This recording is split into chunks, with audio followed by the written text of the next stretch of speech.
Hey guys, in this video, I will show you how to download and install AutoCAD on Mac in 2025. Alright, let's begin. So, the first thing that you want to do is open up your preferred web browser. Over here, go to the Autodesk account page. After that, under All Products and Services, select the AutoCAD product you want to install. Then, choose the version and click on View Downloads. After that, download the installer for Mac with the DMG extension. Then double click the DMG file. Over here, the program will extract and the installer will run.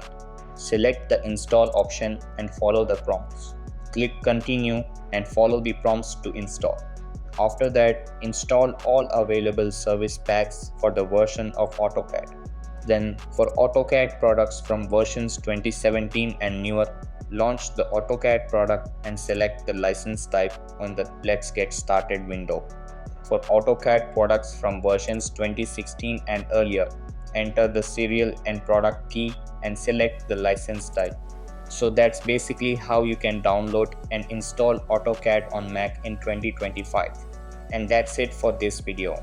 If you found this helpful, consider subscribing and giving this a big thumbs up. Thanks.